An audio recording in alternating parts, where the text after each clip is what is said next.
Welcome. Today we'll look into normalization.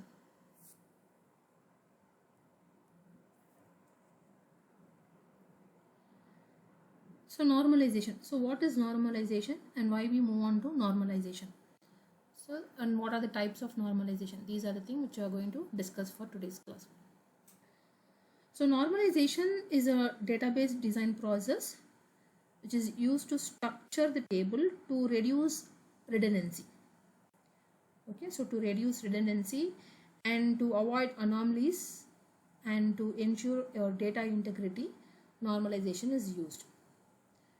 Okay, so it organizes data into well structured relations based on the functional dependency. Okay, so when there is a large if you see here, when there is a large database, okay, when there is a large database defined as a single relation in a single table, okay, so there is a possibility of duplication or there is a possibility of repetition because it is having a large database which has to be represented in one single relation. So there is a possibility of repetition or we say duplication. Okay, so this is a problem in maintaining a database. Okay, so making relations very large, right, it is not easy to maintain and update the data because it involves searching many records in the relation, and when there is a repetition or duplication, still this becomes very complicated, right? And also because there is a duplication and repetition, will have wastage and poor utilization of your disk space and the resources, right? So this will lead to inconsistency or error, right? So the inconsistency increases because of this redundancy.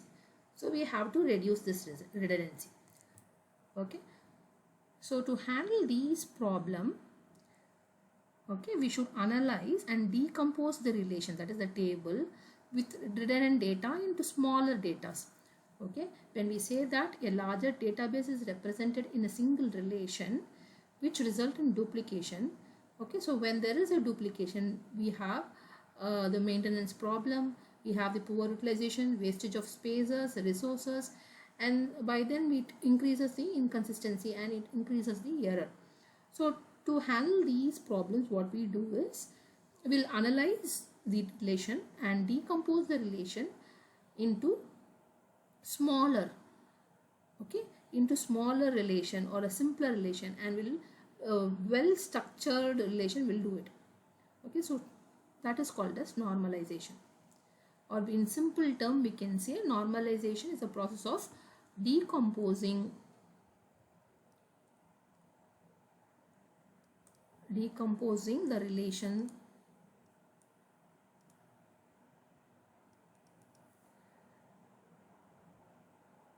into relations with fewer attributes, into relations with fewer attributes.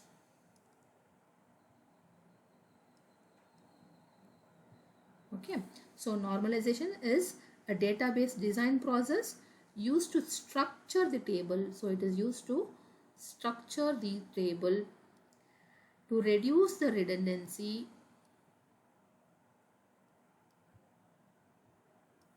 to avoid the anomalies,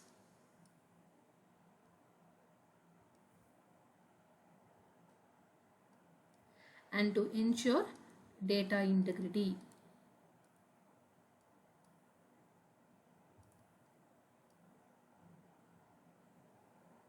Okay, so that is what is given here. So normalization is a process of organizing the data in the database, and the normalization is used to minimize the redundancy form of a relation, right, to eliminate the anomalies like insertion anomalies, update anomalies, deletion anomalies. Okay, so this normalization, how it does it, it divides the larger table into smaller table using some links, right? The normal form is used to reduce redundancy from the database table. Okay, so this normalization have some methods, so that is called as normal forms. So that is used to reduce the redundancy from the database table, And by doing all this, what we do is we ensure the data integrity. Okay, so normalization is decomposing the relation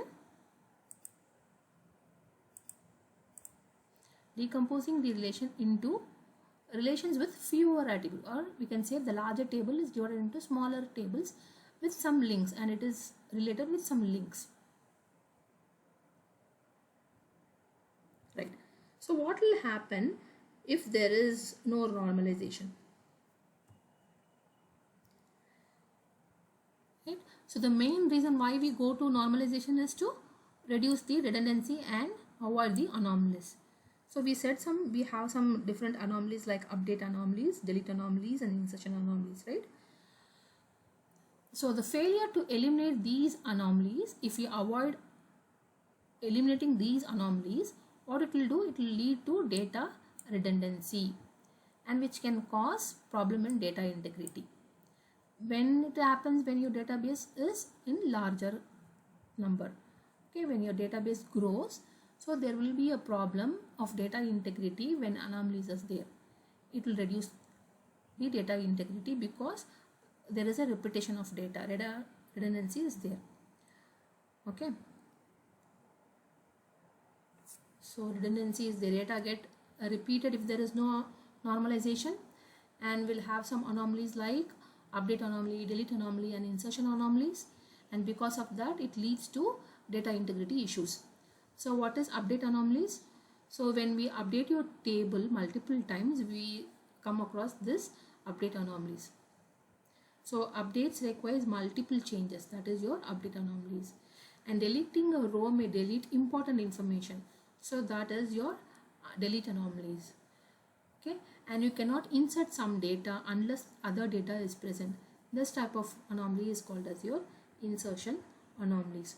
So we have to eliminate all these anomalies to reduce your data redundancy and increase your data integrity for the larger database. So we have some different types of norms, so that we'll discuss one by one. So the first type is first norm, or we can even say this as eliminating duplicate records. Okay, so for the first norm we have some condition to be satisfied, right? So here the condition is all the columns should contain atomic values. So it should have atomic values. So it is an indivisible values. Okay, it should have a unique value. So all columns should contain atomic values. That is the first condition. And each row should be unique. That is, no duplicate rows are allowed. And each column has a unique name. And the order in which data is stored is not a matter. So we can change the order. So the first condition is it should have atomic values. So the column should have atomic values. That is, it should not be divisible. It is an indivisible value. And your row should not have any duplication. So no duplicate rows.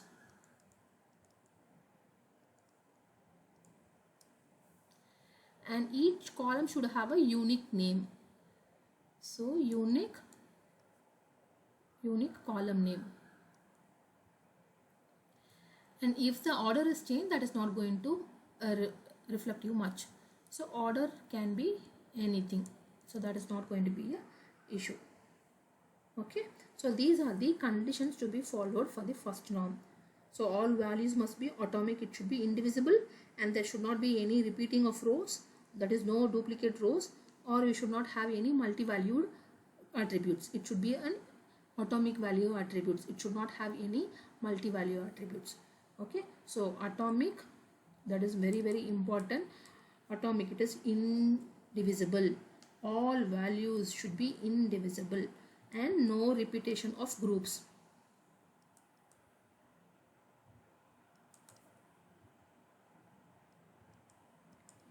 Or you should not have any multi-value attributes. So these are the condition to follow your first norm.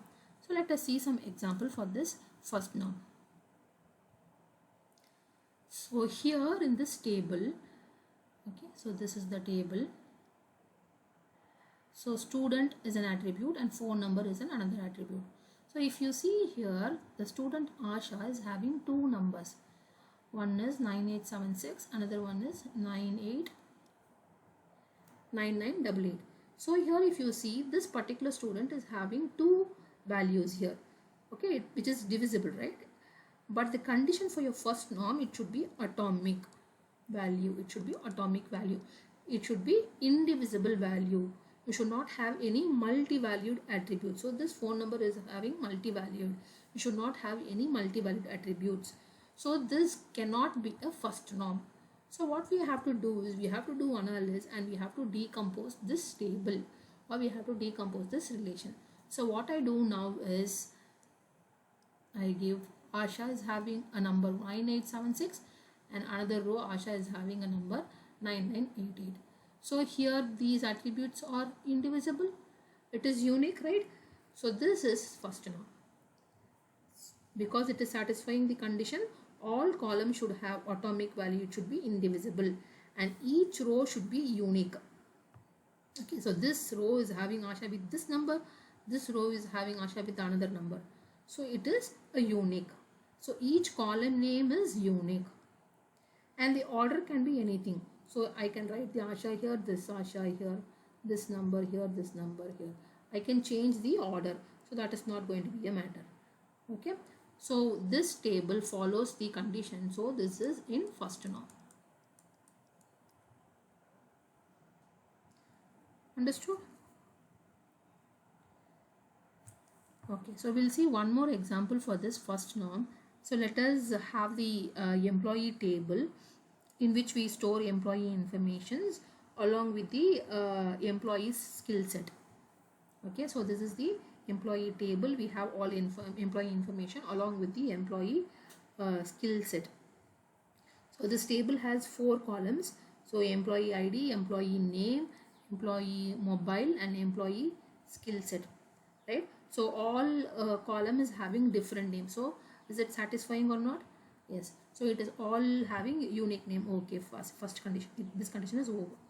And next, all column holds a value of same type, like employee name has the name, employee mobile has the contact number. Yeah, is it correct? So this attribute, this is all same attribute. This attribute is all of same type. This attribute is of all same type.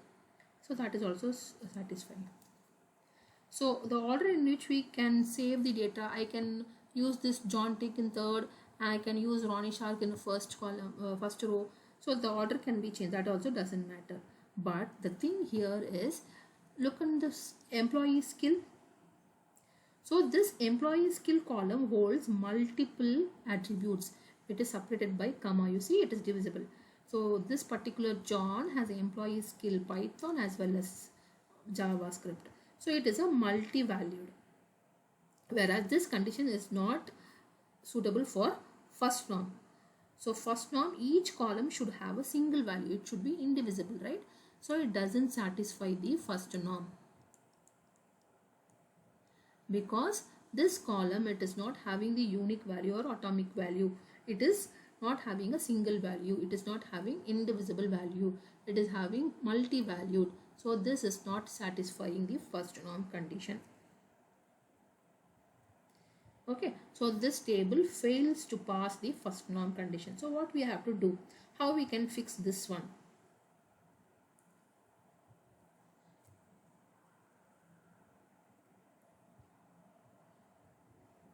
So what I do, first method is I can remove the employee skill from this table, employee table, and keep it in some other table. Or I can add multiple row for the employee and each row can be linked with one skill. I can do any way. So first way I will discuss with creating a separate table.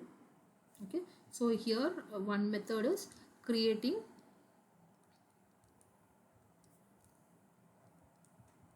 separate table. Separate table for employee and employee skills. So the employee table will look like this. So this is the employee table and this is the employee skill table.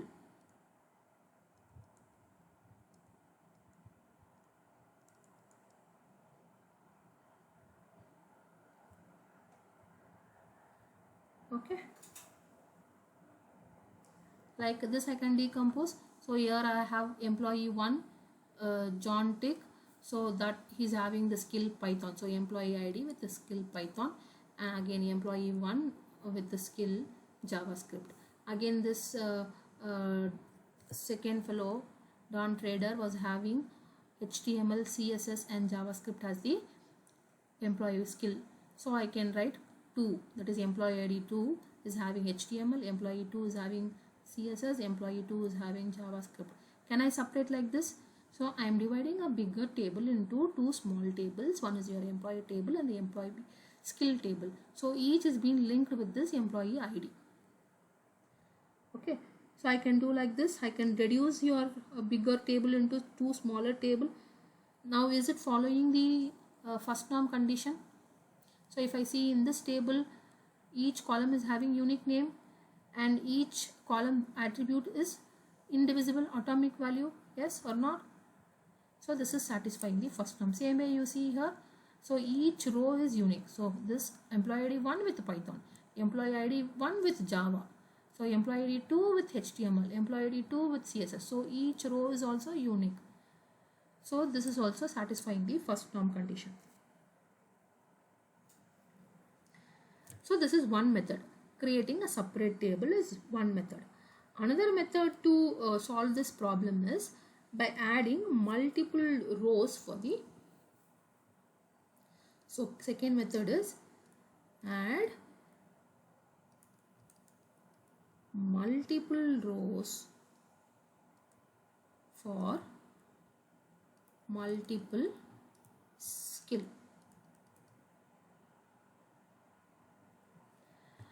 So I can add like this: employee ID 1 John, employee mobile number, which is having the Python skill. Employee ID 1 John, the same mobile number with employee skill 2.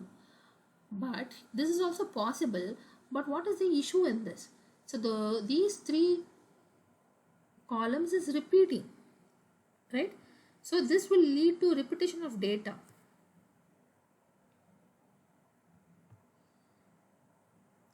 Yeah, so it is having a, while you do that deletion anomaly or update anomaly, that becomes a difficult process here because the repetition is more, okay, which will increase the processing time. Okay, so compared to this type 1 and type 2, which one is better? Having dividing in the table into smaller tables is better than having multiple rows for multiple skills, because this leads to repetition of data. But this can be still handled when we move on to further normalization using second norm, third norm. This can be still solved, but compared to the first method and second method, first method is preferred. That is, dividing the table into smaller table is preferred. Okay, so now you understood what is first norm, right? So first norm, what is the condition for first norm? All columns should have atomic values. All columns should have atomic values, or we can say it should be indivisible. First, and second one is each row should be unique. Each row should be unique, that is no repetition of rows.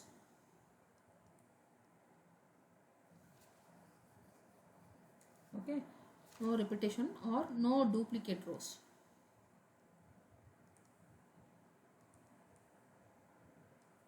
What is the third condition? Each column should have unique name. And what is the other one? Changing order doesn't matter.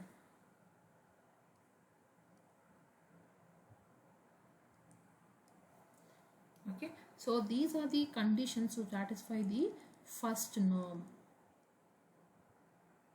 Okay, so why do we go for normalization?